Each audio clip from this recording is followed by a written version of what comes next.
Hey, welcome back to Nibbles and Flicks, the podcast where snacks meet cinema, and we chew from everything from buttery popcorn to box office buzz. I'm your host, Jeff Freed. Hit the like button so we get more eyes on this video. And if you're not subscribed yet, make sure you subscribe so you get notifications when we upload new content on the channel.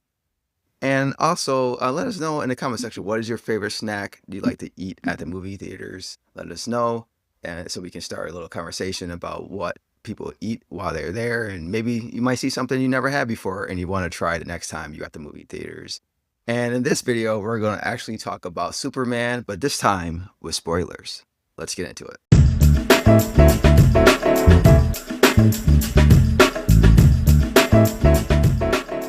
So I was trying to get my friends, Alan and Carson, you actually saw them on the channel before, tried to do like a spoiler discussion, but for some reason, the system didn't want to work. And I still got to figure this thing out, the system I'm using. But we're going to try to do it for Fantastic Four. But during that time, I'm going to try to keep testing, just to make sure the system works. Because I really would like to have like a discussion when it comes to big films like this, because I feel that it's more fun watching videos that's as engaging of just one more person, and we can just talk out loud, have fun, talk about what we agree, what we didn't agree, and just go, all throughout the film with no issues. So hopefully we can do that for Fantastic Four. Stay tuned to that. But let's get into the spoiler. So if you watch my non-spoiler review, you kind of noticed I was kind of bland when I talked about the movie. I was talking about certain things about the movie, what I kind of like, what I didn't like. I didn't really go much in detail with it. I was talking about some of the characters, how they perform, and all that stuff too. And I just want to keep it that way only because I know how important it is for some people to go to this movie not knowing anything. And I don't want to be one of those channels that just got to rush and got to put stuff out there just to have content and try to get clicks and stuff. It's better to go to a movie, especially something like this, just like not knowing what's going on at all. So you have your own opinions and own ideas of what you think about this film. And even though this movie is heavily marketed and is everywhere and influences can be there, I didn't want that coming from my channel. So let's get into it. Let's talk about this movie more in detail. So the movie starts off with like an opening credit, or kind of like a crawl, and basically let us know where this world's at in this particular time. Just let us know that Metahumans been around for 3 centuries, also with gods and monsters. Superman's been on planet Earth for 3 decades. He's been at Metropolis for 3 years, known as Superman.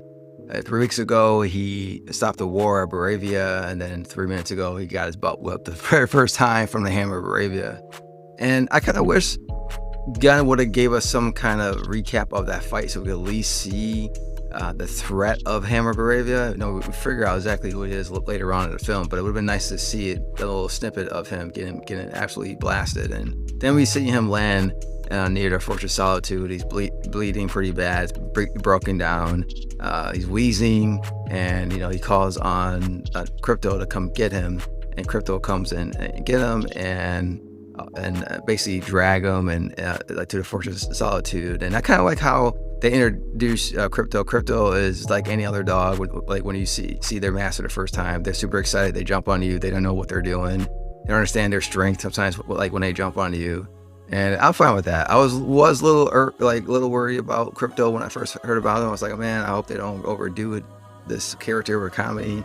But James Gunn put him in the right situation, especially later on in the film, where we're going to talk about how Krypto came in and did some great things. But I felt like James Gunn used him appropriately in this film, and he wasn't overused. But anyway, Krypto takes him to the Fortress of Solitude.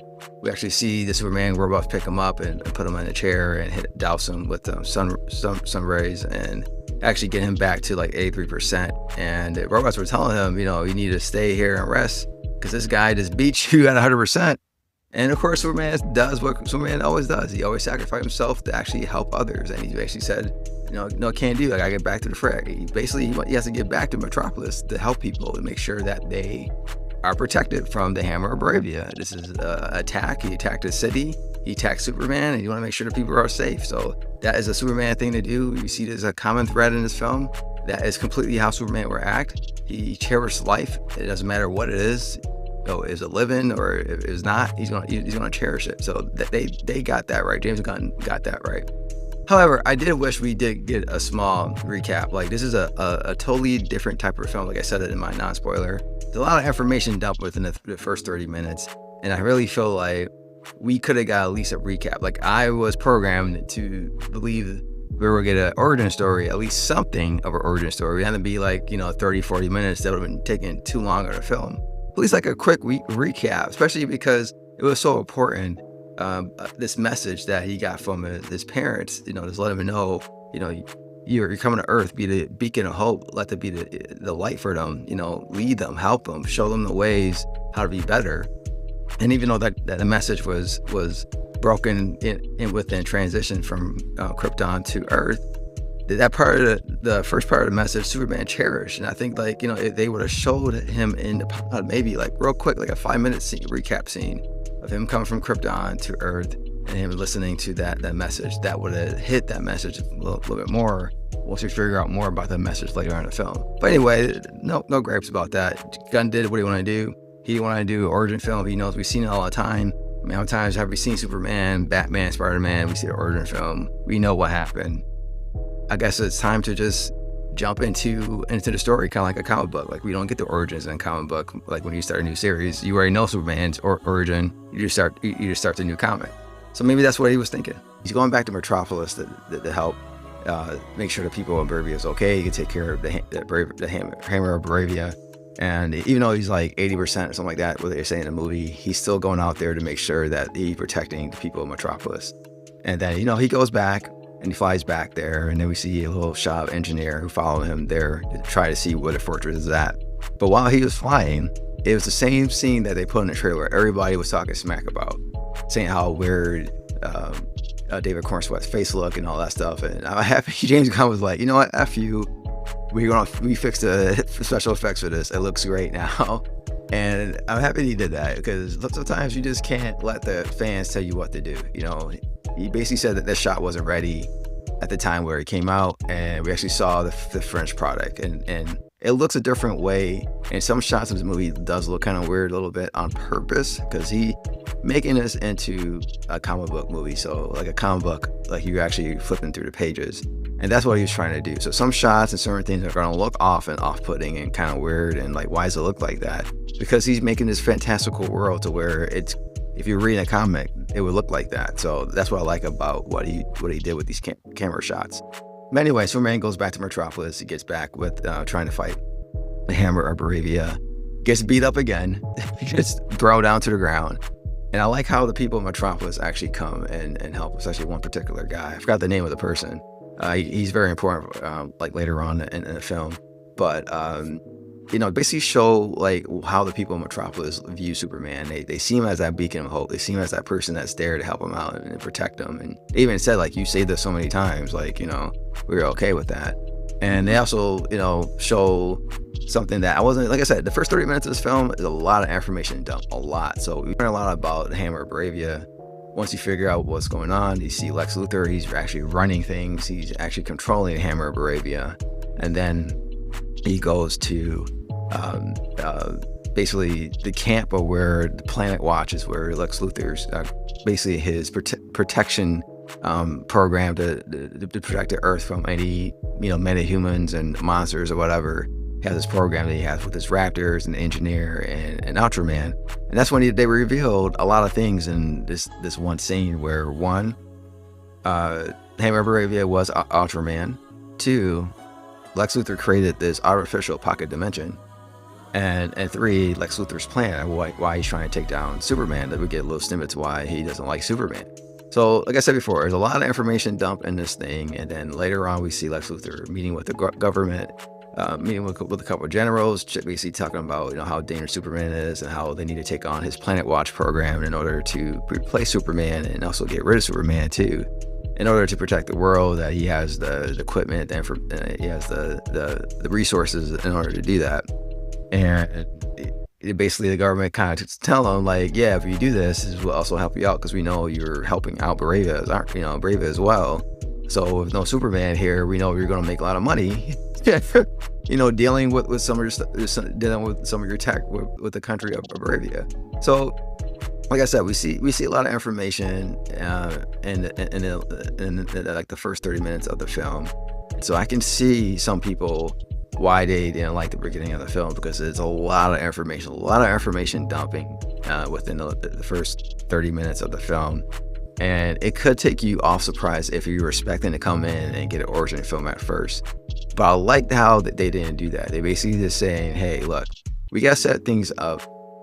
And if you know James Gunn's movies, you know the first 30 minutes of this film, they're usually like all over the place. So once everything settles down and you start seeing certain things, then, and you know, he'll start laying the foundation of the movie. And once it settles and the dust is clear, the movie just takes off and it's fantastic. So that was like the first 30 minutes of the film. I'll talk a little more about, you know, the kaiju and stuff. So let's get into more into that. So next, they move on to Clark going into the Daily Planet where he works. And that's where you meet Lombard, Cat Grant, Jimmy Swag Olsen. We talk about him later, and Lois Lane. And I just love the bickering between Lois Lane, Jimmy Olsen, and Clark Kent. I just feel like they have great chemistry. Even though it's like the only scene we get with Clark Kent in the entire film, I thought what the groundwork they put at this relationship between these three individuals was really good. And I can't wait to see more. Hopefully in the next film, we can get more Clark Kent actually being a reporter and actually doing things when it comes to Daily Planet. That'd be absolutely awesome, because I felt like the chemistry was really good here. And then it moves on to one of the best scenes, I think, that's in the entire movie, and that's the interview scene between Clark Kent allowing Lois Lane to interview him as Superman, and then we find out that they've been dating. Critical moment of the relationship where you just don't know if you're going to be there or not. You know, are you going to commit or not commit? Is it going to be just a fling, or we're going to get into a serious relationship? And they basically talk about basically everything Superman has been doing the last 3 weeks. Of course, you know, if you know, Lois Lane is a very hard interviewer. She's all about hard facts, trying to drill the person, trying to get the best interview she can, most of the truth out as possible. And I love the contrast when it comes to Lois and Clark, because it shows two different point of views. You know, Clark is more like, I would do whatever I have to do. If it seems like it's illegal, you know, when it comes to like entering the country or interfering into politics or war or whatever, I'm going to do that because lives are in stake, and I'm going to do whatever I can to save people, to make sure no one dies. And Lois, on the other hand, is kind of like, well, there's measures you got to think about too, and consequences if you do that. If you're not looking at the whole picture as a whole, like there's laws, there's policies, there's regulations that you might actually break if you interfere and put yourself in a situation where you're basically disrupting something that has to go to court in order to get any justification to go out over there and insert yourself. So I like that. So seeing Superman get frustrated, just trying to say, hey, you know, why you just don't get it? I'm just trying to save people. Like, you know, I understand, you know, all the legal allegations of this, but however, by the time all this stuff gets straightened out in the courts, people are going to be dead. And, you know, for me, as a Superman fan, I felt that was absolutely perfect when it comes to Superman, because he does not care about anything when it comes to lives. The lives are in stake, or someone who he thinks he can save, and it doesn't matter what the consequences illegally or whatever it is, he's going to do that because he feels that that's the better thing to do. That's basically, you know, being a better person. You helping that person, you making sure that person is safe, and you know, you would do whatever you got to do in order to make sure that that person stays alive rather than dying and waiting for the courts to do something. Like, why would that? Kind of makes sense, right? Why would you wait knowing that you have the power to actually go save these people now? What are you gonna wait for, a month or 2 or 3 months to wait for the courts to actually give your approval to go over there and save these people who are already dead? Come on now. But I did see some people complaining about Superman getting frustrated and mad in the trailers and also the movie too. And I feel like that's more of his passion, because I said he cherished life itself. So I have no problem with him doing that, because he has a purpose of doing that. And he's at this point in his life where he's still trying to figure out who he is as an individual. Like, is he really just speaking of hope that comes from above, from another planet? Or is he trying to find his humanity as a person, as an individual, and just trying to fit in and trying to save him and trying to be a better person to actually inspire others to be better? That's what I got from this scene. Later, we find out that Lex breaks into the Fortress of Solitude and he hacks. He actually has an engineer hacks Superman's computer and trying to find something that he can use to go against Superman, because he took a meeting with government officials and basically told him, look, Superman's kind of untouchable. He kind of helps out everybody. He does a lot of good things. People like him. It's not a good look for the government to bring him in, especially for nothing he's doing is wrong. He's basically been, helping society out. So Lex Luthor did not like that because he was trying to push his Planet Watch to replace Superman. And I'm sure there's other things that he's trying to do that he was trying to lure the government to bite, basically to bring in Superman, but they did not budge. So he goes in there and he hacks into the computer, finds his message from the same message that Jor-El left for Kal. And basically, he got the entire message. The engineer was able to find the whole thing. They kind of piece it together and make it to like this horrible thing. And the second half of the message is basically Superman just take over the world, marry as many women as you can, spread your seed, to build up Krypton again. And I still to this day think that message, even though they said it a couple of times in this movie, this message is not doctored. I still think it is. I still think we'll have someone debunking it as either Supergirl later on, maybe her film, she'll debunk it, or maybe down the line, or maybe even Batman. Because we know Batman's all about decrypting stuff and trying to figure out what's really true. I'm sure as soon as that hit the airwaves, Bruce was in the Batcave just trying to find out. It's like, suspect Lex Luthor. I don't know. I don't think this is a real video. So I won't be shocked in a couple years down the road. I don't know what they're trying to do after. I think Clayface is the last movie that's coming out next year. I'm not sure what films they're going to announce. Probably, hopefully soon they announce. But anyway, I'm not sure when we're going to have that scene. But I can see either one of those two characters, Supergirl or Batman, let them know that message is BS. And I kind of wish they would have shown some of that. Some things in this film, I kind of wish they would have shown that. That's a little bit more Lex Luthor, why he hates Superman, what he did when it comes to studying him, like all that stuff. Like it would have been cool to actually see him show the steps of what he did. Is mostly like exposition, or I had another character just saying it. So, right at the gate that Lex hates Superman. But I kind of wish they kind of showed why he hated him and what he did to try to understand every single move. Because when you see Lex has a very precise plan, and it goes accordingly towards the end of the film. And it would have been nice to see him, see why he feels his way and how he tried to calculate it, this whole plan in order to get Superman involved. As I mentioned, Lex Luthor and company, and as engineer, Ultraman, Tessmacher, I don't know why she's there, but she's there. They go to Fortress Solitude to try to find something to put against Superman. And this here, we get to see Engineer shine. We get to see her powers, how she uses them, how she uses nanotech. And I thought it was kind of cool how she can just change her hand and her body in certain ways. And she even helped Lex Luthor hack into Superman's computer. And, they were conversing about, how much Lex Luthor despised that Superman is here, and everybody's talking about him.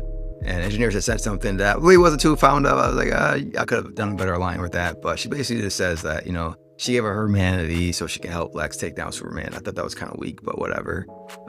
Anyway, so after she hacks into the computer, she finds the message, and she can get the whole entire message and kind of piece it together.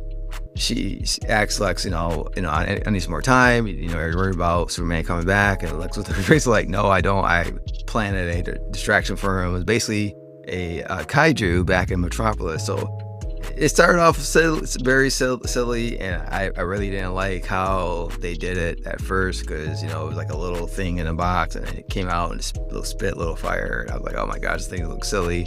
And then once you see it full grown, it looks even more silly, and I'm like, okay, well, they're basically making it seem like this kaiju really not here to rip up the city, just a nuisance around. And you can tell that with the people in Metropolis, like they're just looking around. One guy's working at a store, he's eating whatever he's eating. He's like, yeah, another Tuesday in Metropolis, whatever, like a kaiju. But I like how they show Superman here being a hero here, and this is what I like what James Gunn did with, and also David Cornsway. They both did a great job portraying what Superman really is. He's saving people, he's saving animals, save a dog or squirrel. He's making sure buildings are not busted up because he punched the kaiju and it fell back, and he stopped it from going to a building. And then he asked them, hey, you guys are okay? Like, he did all this stuff just to make sure people are fine, while he was not really fighting the kaiju, basically trying to control it. So he really wanted to just make sure that he could take it down safely so he could put it somewhere safe and, either study it or utilize it. But that's when the Justice Gang comes in and we get our introduction to Guy Gardner, who's the Green Lantern, Kendra Sandra, who's Hawk Girl, and Michael Holt as Mr. Terrific. And they look at things completely, totally different. So we see them start fighting the kaiju, and they're more reckless. They're more, violent. They're more aggressive than Superman.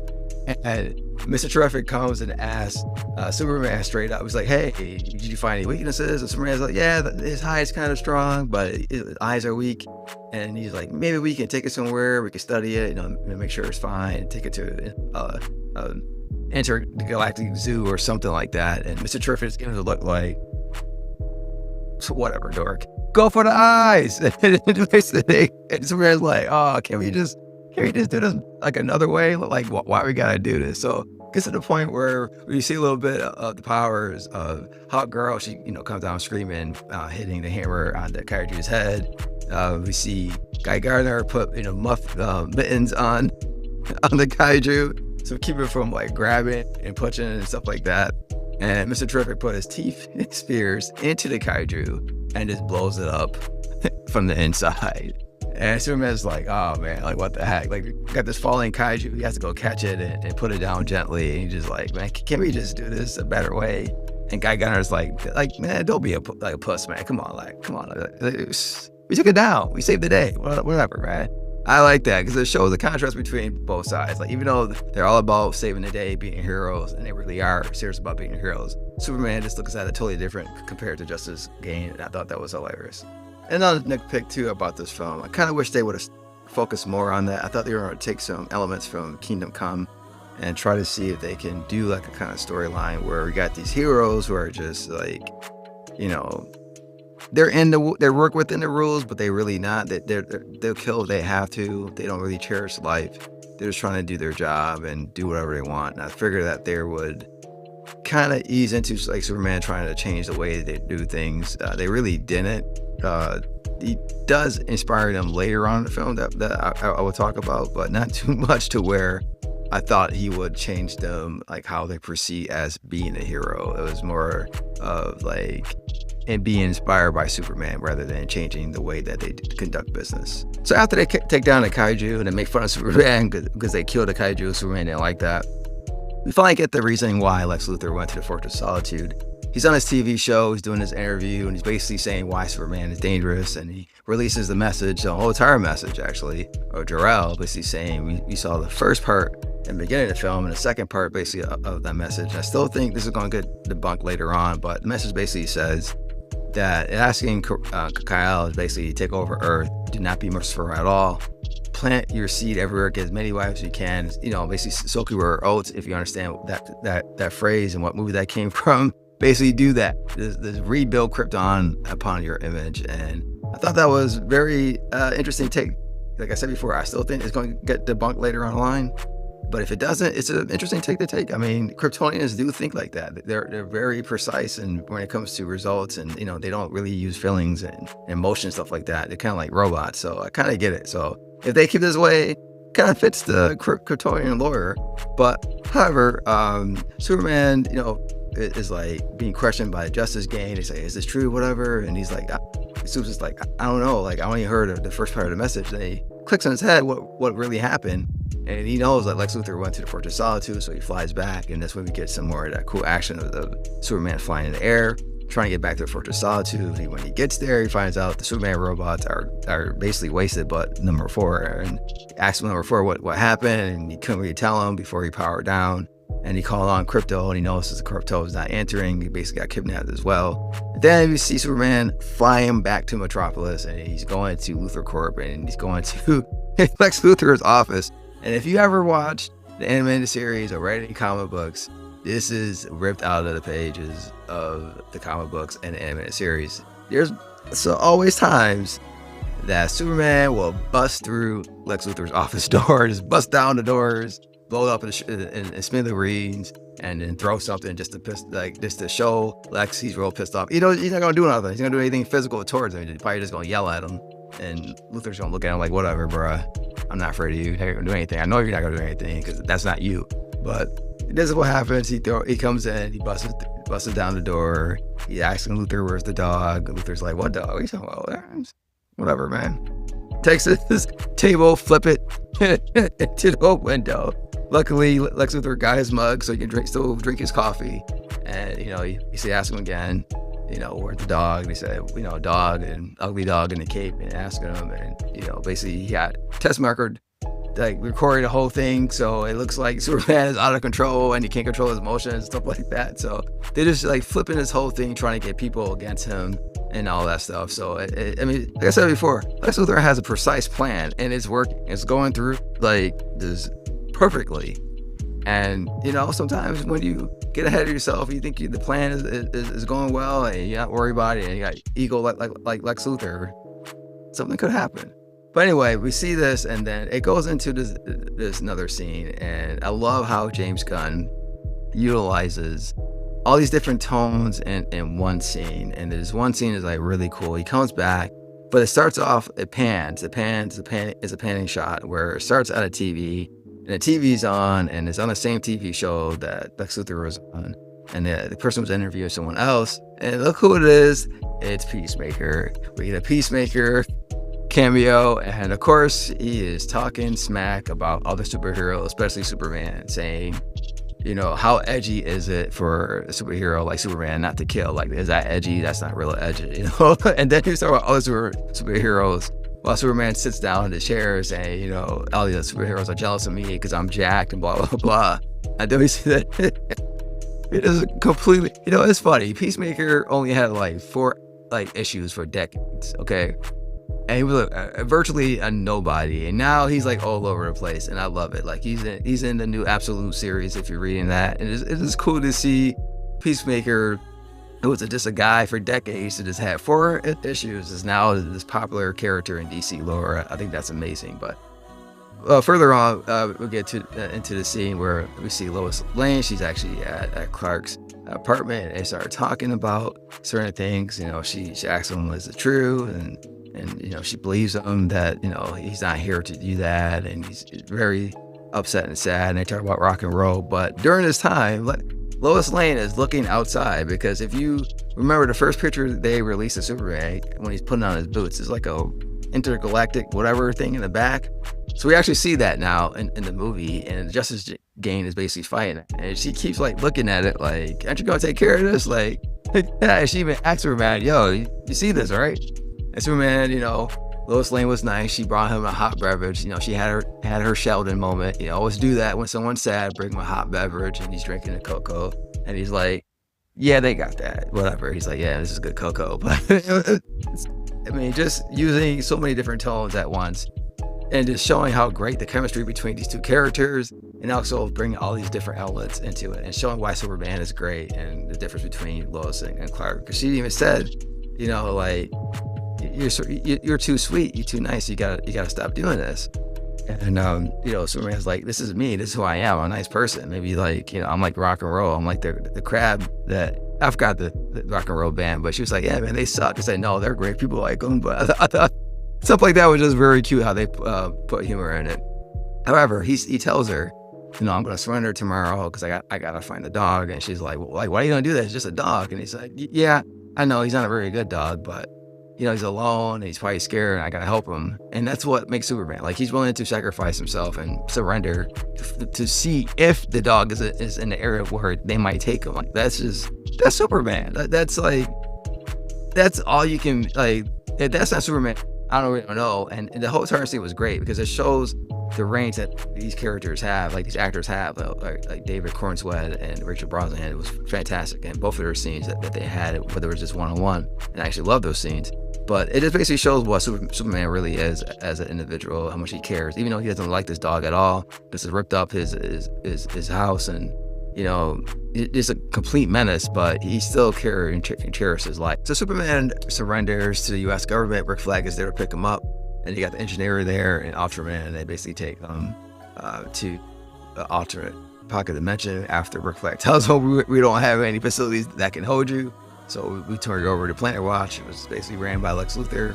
So they take him to the pocket dimension, and Superman goes into his cage, and Metamorpho is there. That's where we get our introduction to him. He plays an important part for Lex's plan. And Superman tells him, "Hey, Lex, you got a crazy obsession with me." And Lex tells him, "No, I'm not into tall, dark, and Martian." And Superman tells him, "Kryptonian," and Lex Luthor is like, "Yeah, whatever, same thing." So and he also informs Metamorpho that his son is right across the hallway. So if he does anything he doesn't like, he's gonna kill his baby. I'm like, dude, this man is ruthless. He does not care. He just wants results. Like, this is the most precise, like, is hardcore Lex Luthor we ever got. And then later on, we get a scene while they're in a prison. He brings the guy that actually helped out Superman out of the hole when he fought the Hammer of Baravia. And the guy already know what's going to happen. And Lex Luthor tells Metamorpho to make kryptonite so he can, knock down Superman and kind of take away some of his power and have him suffer and try to poison him slowly with kryptonite. And the guy's basically telling him, he's like, "Look, Supes, like, don't worry about me. Don't tell him nothing. I don't have a family. I have nothing. Like, it's just me. I believe in you. Don't worry about anything about me. Just do what you can do to save the day." And Superman's just like telling Lex, "Look, he's just a guy that gave me free food one day. Like, just let him go. He done nothing to you." And Lex is playing like this Russian roulette game with him with this gun. And he takes one shot at the guy and he misses. Basically, no misses, basically a blank. And then he spins it again and said, "No, you're lucky for that one." And he keeps on telling Superman, like, who raised you? And the guy is basically telling him, Superman, don't tell him nothing. Don't tell him anything. Please, it's okay. If he takes me out, it's okay. And Clark is just like, "Please, Lex, please, don't stop it. And he takes another shot. And unfortunately, he kills the guy. And that just like makes Superman so sad. And, he almost burst out in tears because like he just killed this guy just trying to get back at him. And Lex Luthor has like this nonchalant attitude, like, "Oh, snaps, I didn't foresee that to go that quickly." And he's like, "Well, you know what? We'll come back tomorrow and I'm gonna get that reporter, Clark Kent.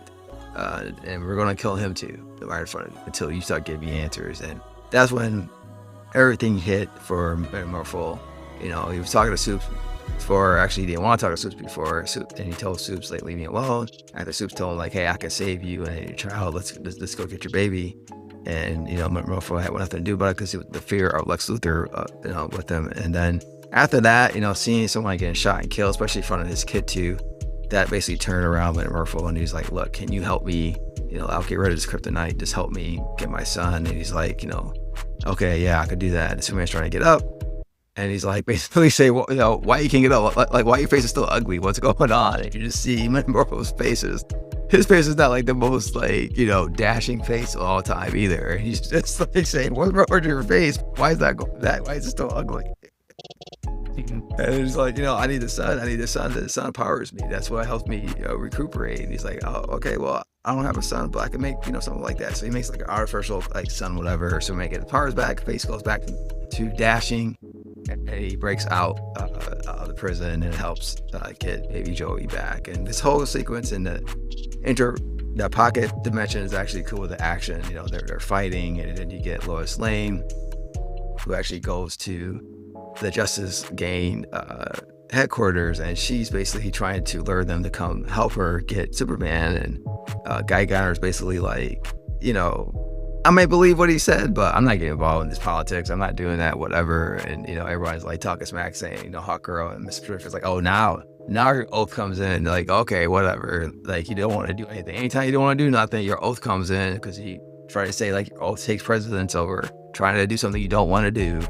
But I thought that scene was funny as well, because they were talking about the Hypno glasses. I really didn't see that coming. I thought they were never talking about the Hypno glasses, but they actually did. And he's saying basically, it's in the comic books too. Like, it's been in the comic books a couple of times actually, about the Hypno glasses, that Superman can make your face look any kind of way. And he's like, "You do know who he is, right? Without the glasses." It's like, "Yes, I know. And why are you telling me this if I didn't know?" He's like, "So he's Clark Kent." And she's like, "Why does Superman trust everybody?" And Guy Gardner was like, "He doesn't trust anybody. Come on, whoa, hold on, honey. He don't trust anybody, but he trusts us. He part of the Claw." And she turned around like, "Claw?" He was like, "The Claw, like superheroes." And you see Mr. Twerk's face, he's like, this dude. This dude. So, Hawkgirl and Guy agreed to not help Lois Lane get Superman. Lois leaves. She makes fun of Guy Gardner's haircut. And then Mr. Terrific comes out and he said, I'll come help you find your boyfriend. And he's like, just let you know I'm not emotional, so don't tell me anything emotional between y'all two. Like, I just don't care. I'll just, do me. And this is when Mr. Terrific shines. Like, he has so many great scenes. I think he steals a lot of scenes in this movie. He does a great job. So they go to the pocket dimension. They see where Superman's traces leads to. And that's something else he did. He puts like nanobites in everybody. And Lois is like, how you do that to all your friends? And Mr. is like, I do that to everybody. And then Guy Gardner and Hawkgirl look at themselves like, oh my God, he tracks me? Like, what's going on? So this cool little moment there with Mr. Terrific. But they finally get to the pocket dimension and he finds out like, oh my gosh, like this is why, you don't make a pocket dimension, so you make a black hole. Like, this is crazy. Like why would you do something like this? So he's trying to find Superman by using his T spheres and stuff like that. But meanwhile, Superman gets free. He fights and beats up some guards, and he freed Krypto. And they're going back and forth. They're in the Proton River. He's trying to save it, and Metamorpho comes and saves him from a black hole and makes sure that Superman, Krypto, and Baby Joey don't fall into the black hole. While Superman breathed his super wind, and they push back, and basically they're safe. And then the funny part is Krypto sees one of Mr. Terrific's T spheres, and he's like seeing it as a chew toy, and he's like, "Oh, let me get that toy." And Mr. Terrific's like, "Oh no, don't get my T." And you see Krypto completely obliterated, and then you see the other one that Mr. Terrific sends out once he finds Superman. He's like, follow me. And you see Krypto just take off. He's like, no, put it down. Bad dog by Superman. So once they get out of the pocket dimension or black hole, whatever you want to call this thing. Once they get out of this thing, Superman is still willing to help somebody. Like, this guy he has kryptonite poisoning, and he still wants to go back and save everybody. And he's like so weak, and they're like, no, dude, you need to rest. You need to chill. Like, you got kryptonite poisoning. Calm down. Don't worry. We can do another day. And so after that, Mr. Terrific says he's gonna stay behind, figure out what's going on with this pocket dimension, see he can control it. And then he tells Lois Lane, you can take the T ship or whatever they call it, and go and try to get some medication or rest or whatever Superman needs to recover. And so she actually takes Superman and Krypto and go to Smallville. And this is when everything starts getting really, really good. Like a very good scene comes up again, and I feel like it should have been extended more. But this is when we get the introduction of Lois Lane meeting the Kents, and they basically ask him like he's gonna be okay. And Ma can't look at Paul can't calls him mush because he's super worried about Clark.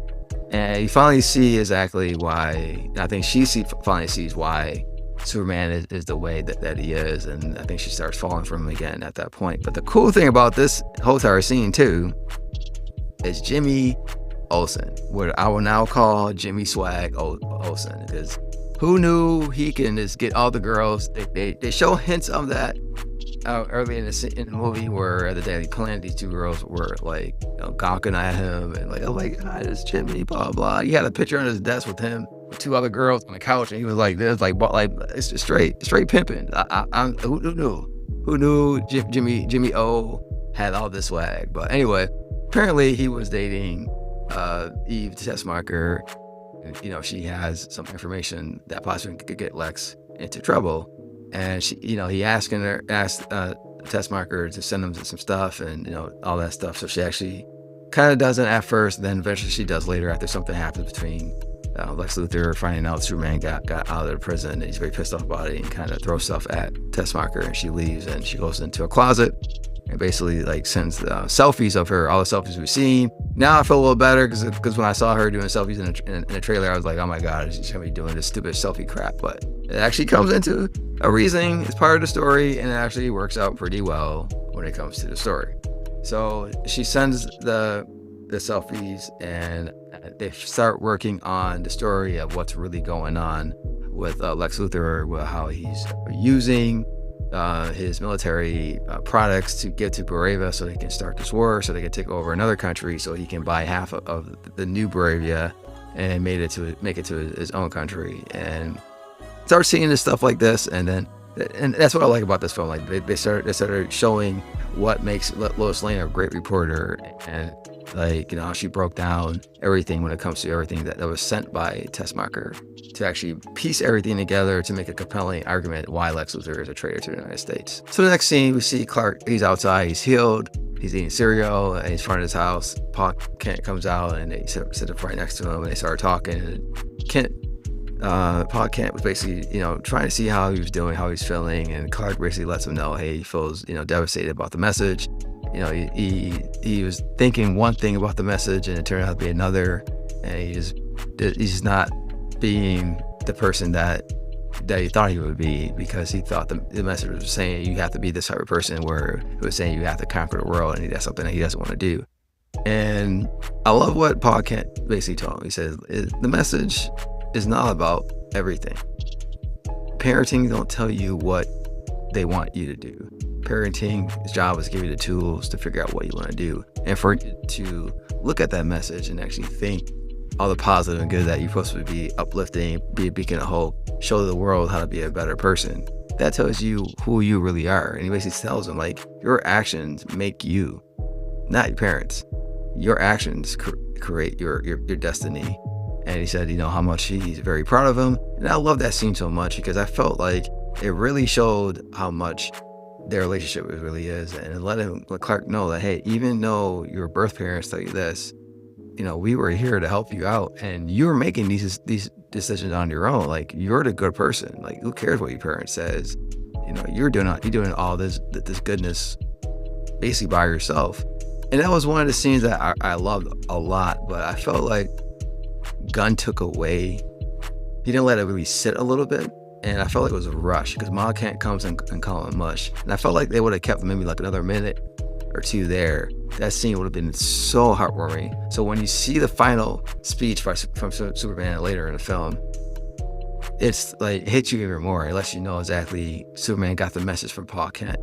And unfortunately, it shifts too fast. This is a very tight film. It's like 2 hours and 9 minutes. It's very tight, so it doesn't really get an opportunity to sit and breathe a little bit. But there's like moments I thought they should breathe a little bit, because it was an absolutely phenomenal scene. So after that very emotional conversation between Pa and Clark, Ma Kent comes outside and let them know there's something important on TV.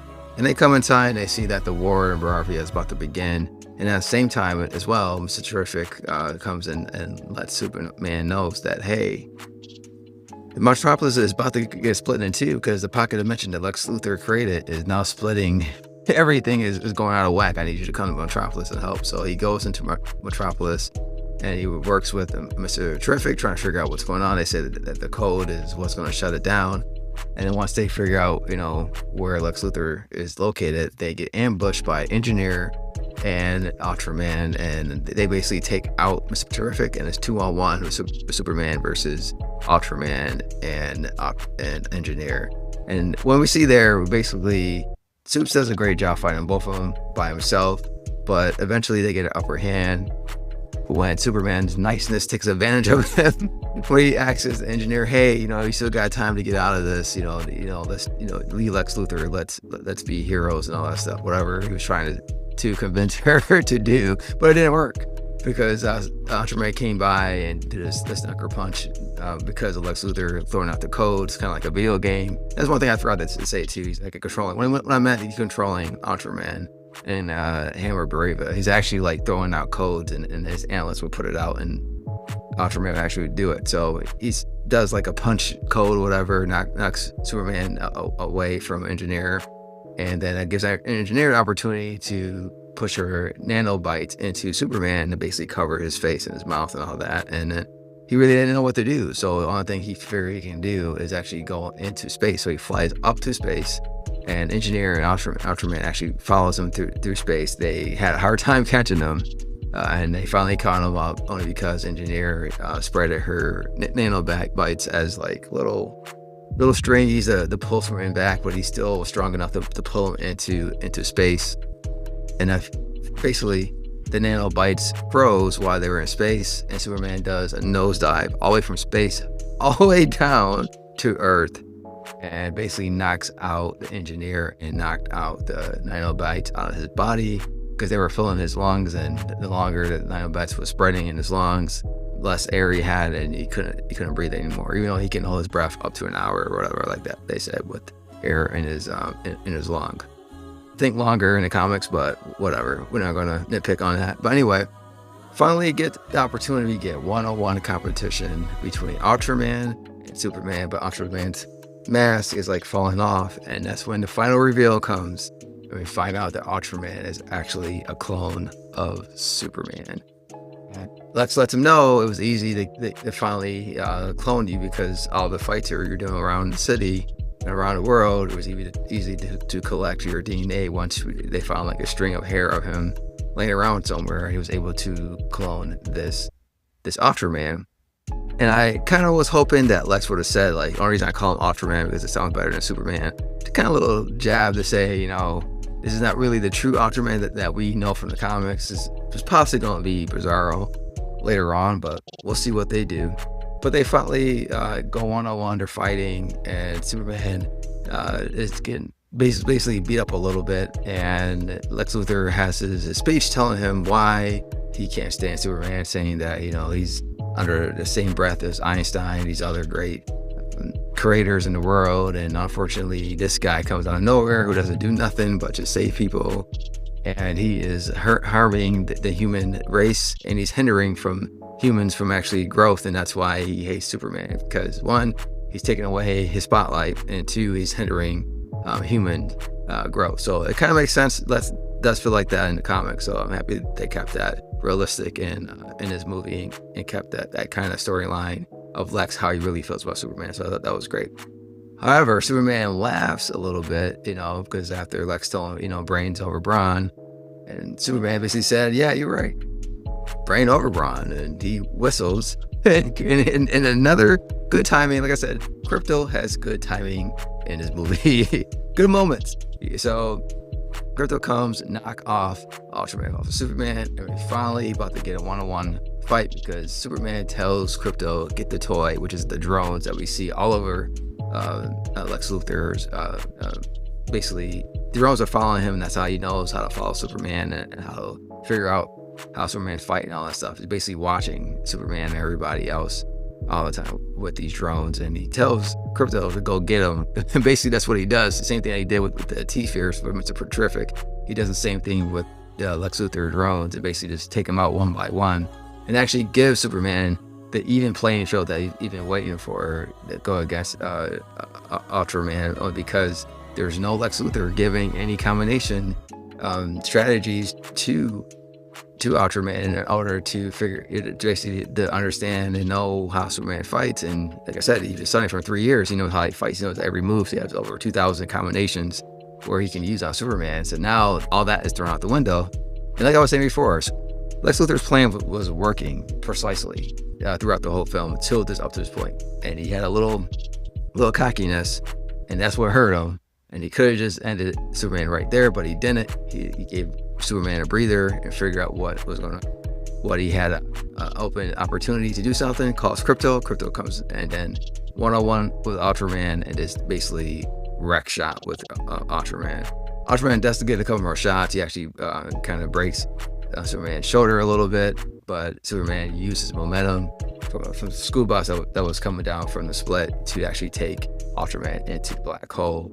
And that's pretty much what he did, is beat him that quickly. So I'm assuming now that Ultraman is in the black hole, he's going to eventually become Bizarro some kind of way, with, you know, the black hole changes his body and making him deform and all that stuff. He's probably going to land somewhere where he could live in his Bizarro world, and we'll see what happens. Maybe we'll see him down the line sometime, not sure, pretty soon, but I can see him down the line, maybe like 3 or 4 films down the line. We could actually see Bizarro coming back and actually see. So Superman, Mr. Terrific, who's riding on Krypto, flies to Lex Luthor's Sky Office, whatever it is now, his command board with that's floating in the air somewhere in Metropolis, and they fly through while Lex Luthor was trying to escape, and he basically Superman shoulders him into a desk, and that's when we get this amazing speech from Superman when Lex Luthor is saying that he's going to take him out. This is not over yet. Blah blah. And Superman basically said, look, I'm just trying to live my day by day, and I've tried to live it to the fullest. I try to help many people as much as possible. And some days I fail. Some days I just, don't do well at all. And I just keep trying to put one foot in front of the other and try to be as human much as possible. And that's all I can try to be, is be the best. And hopefully one day, you can realize that we can save humanity together. And I'm just trying to be what I can be, and being human. And being human is my greatest strength. And that was absolutely beautiful. Everybody in all three of my screenings loved that speech that Superman did. And of course, Lex does his rebuttal saying, he's a piece of crap, that the government gave him authority to kill him, and he can't wait to do it, and there's nothing's going to stop him, and blah blah blah. And then he does the thing you don't do when there's a dog in the room with their owner, is put your finger on the owner, threatening them. And then we get Krypto again. Perfect. Like I said, Krypto has his moments. He gets his Hawk Loki moment where he's just swinging Lex Luthor around everywhere, just flinging him just like Hawk did with Loki in Avengers. So he get his own moment doing that. Like I said before, and it was absolutely funny because Superman's like, "Oh no, Krypto, stop, please, bad dog, please." And Krypto said, "Put him down." And Krypto put him down. And he's like, "What I do?" I just whipped his butt for you. He touched you. Like, what did he do? I absolutely love that scene. That was great. It came out of nowhere. I wasn't expecting. James Gunn talked about, he's doing some stuff with DC. Doesn't want Marvel to steal from him, but he actually stole that from basically that type of scene from Marvel. So that was kind of cool that he actually did that. But it is, like I said, the movie ends very well, especially with Mr. Terrific. He tells one of the employees for Lex Luthor to get out of the way. I know what I'm doing. I'm goddamn Mr. Terrific, and he stops the split from happening. And overall, it was just a very good scene from everybody in the scenes, because they basically show how passionate they were, especially Superman and Lex, how passionate they were and what they believe in at that moment. And then we get that light humor from Krypto and Mr. Terrific to end the scene. So a very, very good scene, very, very good way how they ended the movie there. And also, when everything's wrapped up, we get Lex going to Belle Reve. What I thought was awesome. I thought, wow, man, you're going to send him to Belle Reve? That's like one of the high security jails in DCU. I wasn't expecting it. I think the Creature Commander was actually staying there, but yeah, I wasn't expecting that. I thought he would go somewhere, or he might meet up with Amanda Waller somewhere, but I mean, she is there, so I guess that could be in the next film, the two working together, but we'll see. But I also see like the closing between Clark and Lois, as they go off and kiss and fly in the air, and very nice. And even Tessmacher gets her happy ending with Jimmy Olsen as well. And also, before the movie ends, we see Superman back in the Fortress Solitude, and this crazy noise going on in the back. And Robot number 4, now named Gary, says, "Oh, your cousin is here," and then comes strolling in drunk as hell. This is Supergirl, and she has been drinking like a fish, and she's completely drunk.